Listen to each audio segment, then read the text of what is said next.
BJP के वो करीब 12 से 13 विधायक कौन से हैं जो गुप्ता ब्रदर्स के हाथों बिकने वाले थे। जी हां, जब 500 करोड़ में गुप्ता ब्रदर्स उत्तराखंड की धामी सरकार को गिराना चाह रहे, तो इसका सीधे तौर पर मतलब यही है कि बीजेपी की शैला रानी रावत के निधन के बाद अब स्ट्रेंथ है विधानसभा में 46 की है और 12-13 विधायक कम से कम चाहिए सरकार गिराने के लिए। तो बीजेपी के इन 46 विधायकों में वो 12-13 विधायक कौन से थे जो 500 करोड़ में बिकने वाले थे। जी हां, ये भ्रम की स्थिति है। जी हां, ये सब पर संदेह की स्थिति भी है। ये तब है जब विधानसभा में डंके की चोट पर खानपुर से निर्दलीय विधायक उमेश कुमार ने ऐलान किया गैरसैंण सत्र के दौरान कि 500 करोड़ में उत्तराखंड की धामी सरकार को गिराने की साजिश रची जा रही है। वो जब बोल रहे थे, सामने स्पीकर ऋतु खंडूड़ी भी आसन पर बैठी थी, संसदीय कार्य मंत्री से लेकर कई विधायक मंत्री बीजेपी के पक्ष में भी बैठे हुए थे। तो जब पूरा सदन सजा हुआ था, तब अगर निर्दलीय विधायक डंके की चोट पर ये खुलासा कर रहे थे, ये सनसनीखेज खुलासा कर रहे थे, तो अब बड़ा सवाल ही उठ रहा है कि वो विधायक कौन से थे जिनकी बोली गुप्ता ब्रदर्स लगा करके धामी सरकार को गिराना चाहते थे। त्रिवेंद्र सिंह रावत ने जिस अंदाज में ये सवाल खड़ा किया है कि 70 के 70 विधायकों में न पक्ष और न विपक्ष के, न सदन के भीतर न सदन के बाहर, इस भ्रम की स्थिति को लेकर के, इस बहुत बड़े आरोप को लेकर के, इस बहुत बड़े खुलासे को लेकर के, जब तमाम हमारी इंटेलिजेंस की एजेंसियां फेल साबित हुई हैं, तब एक विधायक इतना बड़ा खुलासा अगर हाउस के अंदर करता है तो इसका पटाक्षेप होना चाहिए। दोस्तों नमस्कार, जुड़ा के खास पॉलिटिकल शो प्योर पॉलिटिक्स में आज हम बात इसी 500 करोड़ की सरकार की सुपारी की करने वाले हैं और इसके बाद किस तरह से बीजेपी के भीतर की पॉलिटिकल इक्वेशन पूरी तरह से चेंज होती हुई नजर आ रही है। बहुत बड़ी भ्रम की स्थिति हुई है और मैं समझता हूं कि बहुत गंभीर विषय है, बहुत ज़्यादा गंभीर विषय है। उसको लेकर के उत्तराखंड के जो माननीय जनप्रतिनिधि हैं, जो विधायक लोग हैं, और मैं समझता हूं कि उत्तराखंड के आम लोगों के बारे में एक धारणा है देश में कि उत्तराखंड के लोग ईमानदार होते हैं, उत्तराखंड के लोग अपनी मान मर्यादाओं में रहने वाले लोग होते हैं, परिश्रमी हैं। और जिस तरह से ये सवाल उठाया गया, जिस तरह से सरकार गिराने जैसे आरोप लगे हैं, निशंक जी ने जो बात कही है, निशंक जी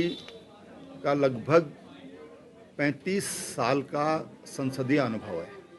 सांसद के नाते, विधायक के नाते और मंत्री के नाते। निश्चित रूप से इतने लंबे समय में एक बहुत परिपक्व स्थिति होती है और उन्होंने जो सवाल उठाए हैं, एक तो मैं ज़रूर कहना चाहूँगा कि उनसे मेरी इसमें 100% सहमति है। दूसरी चीज़ जो सबसे गंभीर इशू है कि किसी भी विधायक ने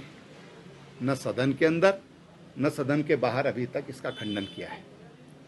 किसी भी विधायक ने, न सरकार ने किया है, जो सरकारी सदस्य हैं उन्होंने भी नहीं किया, जो गैर सरकारी सदस्य हैं उन्होंने भी इसका कहीं पर भी कोई खंडन नहीं किया है। और निश्चित रूप से इससे एक आशंका जनमानस में जा सकती है। यद्यपि जिस व्यक्ति ने ये सवाल उठाया है वो कोई विश्वसनीय व्यक्ति नहीं है और नहीं अनुभवी व्यक्ति है और नहीं उसको उत्तराखंड के सरोकारों से कुछ लेना देना है। लेकिन फिर भी अगर विधानसभा में कोई बात उठी है, वो सदन की कार्रवाई का हिस्सा बना है, तो उस पर उनसे ये पूछा जाना चाहिए कि आप प्रमाण प्रस्तुत कीजिए। आप उत्तराखंड को, जो बहुत शांति प्रिय है, जहां आपस में बड़ा विश्वास है, इस विश्वास को खंडित करने का काम कर रहे हैं, या तो आप इसके प्रमाण दें। दूसरी बात यह है कि हमारी इंटेलिजेंस क्या कर रही है, क्या इंटेलिजेंस ने सरकार को इसके बारे में बताया नहीं। तो ये सारी बातें होनी चाहिए। मुझे लगता है कि अब समय आ गया, क्योंकि लगातार ये विषय बनता जा रहा है, इसका पटाक्षेप होना चाहिए। आप जानते हैं त्रिवेंद्र सिंह रावत पूर्व मुख्यमंत्री हैं और इस बार हरिद्वार से चुनाव लड़कर संसद पहुंचे हैं। जी हां, उसी हरिद्वार से सांसद जहां से 2 बार से 14 और 19 में, यानी 2014 2019 में डॉक्टर रमेश पोखरियाल निशंक लगातार चुनाव जीत करके सांसद भी बने, केंद्र में मंत्री भी बने और वो भी पूर्व मुख्यमंत्री हैं, मुख्यमंत्री भी रह चुके हैं। और मोटे तौर पर उत्तराखंड की सियासत को आप देखेंगे तो त्रिवेंद्र सिंह रावत में और रमेश पोखरियाल निशंक में दूर दूर तक किसी तरह की दोस्ती बहुत नजर नहीं आती। सियासत में अपनी अपनी चालें दोनों दिग्गज चलते रहे हैं, लेकिन जिस अंदाज में अब त्रिवेंद्र सिंह रावत ने कहा है कि निशंक का 35 साल से ज्यादा का राजनीतिक संसदीय अनुभव है और जो उन्होंने कहा है, यानी जिस तरह से खानपुर विधायक के खुलासे के ऊपर निशंक ने 2 दिन पहले जो कहा था कि सदन में अगर कुछ बोला है तो साबित करिए, सदन है कोई नुक्कड़ की चौपाल नहीं है जहां आप कुछ भी कोई बोल करके चला जाएगा।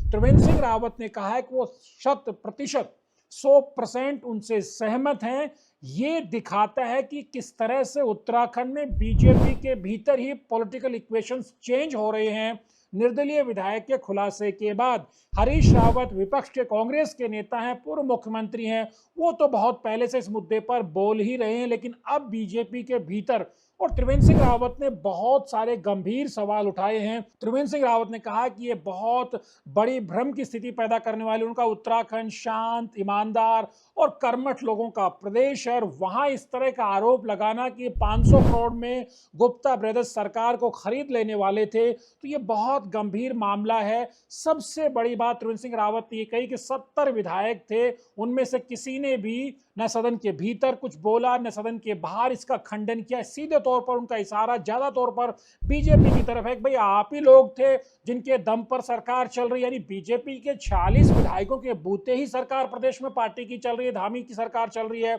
और अगर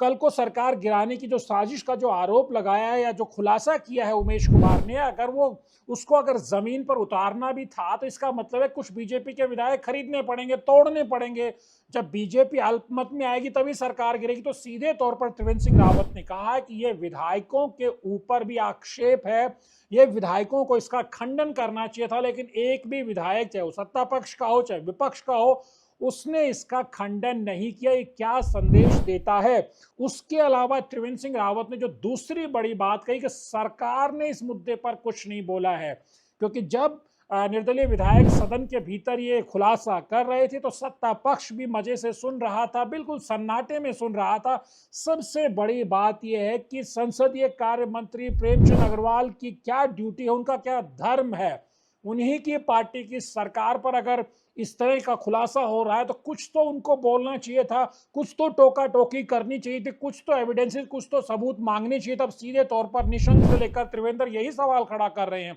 और स्पीकर महोदया क्या कर रही थी, ऋतु खंडूड़ी सिर्फ आसन पे बैठी हुई है, क्या उनको नहीं इसमें कोई व्यवस्था देनी चाहिए थी। कितने गंभीर आरोप आप लगा रहे हैं, इतने संगीन खुलासे आप कर रहे हैं सदन में, सदन की कार्रवाई का वो हिस्सा बनने जा रहे हैं। वो क्या सदन की कार्रवाई का हिस्सा बनने के लायक कुछ एविडेंसेस भी आप रख रहे हैं क्या। ये सवाल त्रिवेंद्र सिंह रावत ने सीधे तौर पर इन स्पीकर ऋतु खंडूड़ी पर भी उठा दिया है और सत्ताधारी दल पर, सरकार पर भी उठाया। और उससे भी बड़ा आरोप त्रिवेंद्र सिंह रावत ने यह भी लगाया है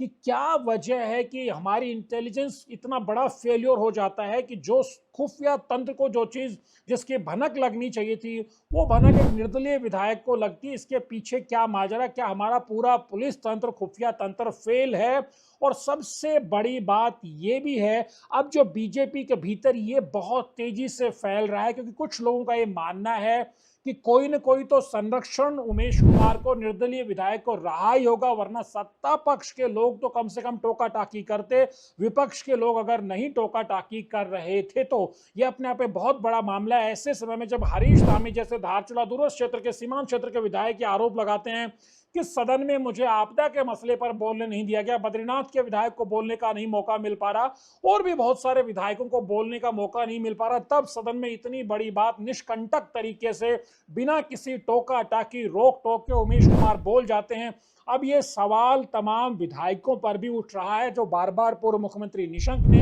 कहा, उसके बाद पूर्व मुख्यमंत्री त्रिवेंद्र सिंह रावत ने कहा है। बड़ा सवाल ये कि क्या इस मसले की चिंगारी अब दिल्ली तक जाने वाली, क्योंकि जिस अंदाज में त्रिवेंद्र सिंह रावत ने मांग की है कि ये बहुत बड़ा आक्षेप है उत्तराखंड पर, एक भ्रम की स्थिति यहां पैदा करने की कोशिश हो रही है, इसलिए क्या समझा जाए कि इसका पटाक्षेप अब दिल्ली जाकर के होने वाला है, क्योंकि ये तय मानिए कि जो दिग्गज नेता कभी एक दूसरे के सामने उस तरह से आते नहीं थे, वो एक साथ इस मसले के बाद आ रहे हैं। यानी निशंक और त्रिवेंद्र का एक साथ आ जाना बहुत बड़ा पॉलिटिकल डेवलपमेंट है और निश्चित तौर पर शायद सरकार ने भी सोचा नहीं होगा कि उमेश कुमार जिस तरह से ये खुलासा कर रहे हैं उसके बाद शायद ये गैरसैंण से ये खुलासा निकल करके देहरादून तक और अब दिल्ली तक नहीं पहुंच पाएगा, लेकिन इसकी जो चिंगारी है ये बहुत तेजी से दिल्ली तक पहुंच रही है और दिल्ली में बीजेपी के राष्ट्रीय नेतृत्व के सामने भी ये मसला अब उठने वाला है। जो बीजेपी के सूत्रों ने हमें बताया है कि इस मसले को दिल्ली में रखा जाएगा कि जब पार्टी के प्रचंड बहुमत की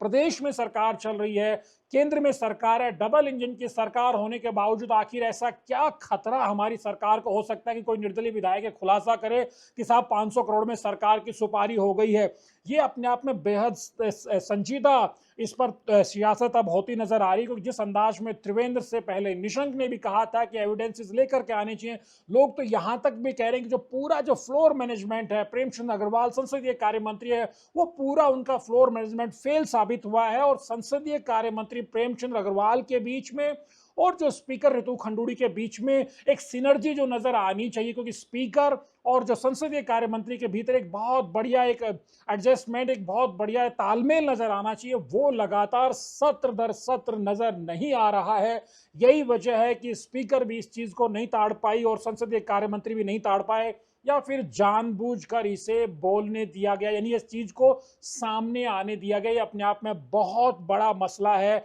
और अब इसमें देखना दिलचस्प होगा कि ये मसला जब दिल्ली पहुंचेगा, बीजेपी के आलाकमान के समक्ष पहुंचेगा, तो इसको किस नजरिए से देखा जाएगा, क्या इसका पटाक्षेप किस तरह से होगा। त्रिवेंद्र सिंह रावत तो कह रहे हैं कि इसका पटाक्षेप होना चाहिए, हालांकि वो कहते हैं कि जो विधायक जिन्होंने ये आरोप लगाए न उनका बहुत अनुभव है संसदीय मामलात का और न ही उत्तराखंड के सरोकारों की समझ रखने वाले हैं, उनकी चिंता करने वाले हैं और विश्वसनीय भी नहीं है। ये बात अपनी जगह, लेकिन सबसे बड़ी बात तो ये है कि सदन में विधायकों पर संदेह हुआ है, इसके जरिए नंबर 1, नंबर 2 सरकार की तरफ से इस पर कोई कार्रवाई अब तक क्यों नहीं हुई है। मुख्यमंत्री ने जरूर कहा था कि भाई सदन में बात बोली गई है तो एजेंसियां, जांच एजेंसियां अपने स्तर पर पड़ताल करेंगी, तो इस पर क्या कोई मुकदमा दर्ज हुआ है, क्या उमेश कुमार से पूछा गया है क्या। कुछ लोग तो अब ये मुद्दा भी उठा रहे हैं कि स्पीकर तो इसलिए भी नहीं बोल पाई कि काफी अरसे से उमेश कुमार की सदस्यता को लेकर के जो रविंद्र पनियाला की याचिका है, वो भी बीजेपी के नेता कानपुर से चुनाव लड़े थे, हार गए थे, वो याचिका भी लंबित है स्पीकर की टेबल पर। यानी बहुत सारे सवाल खड़े हो रहे हैं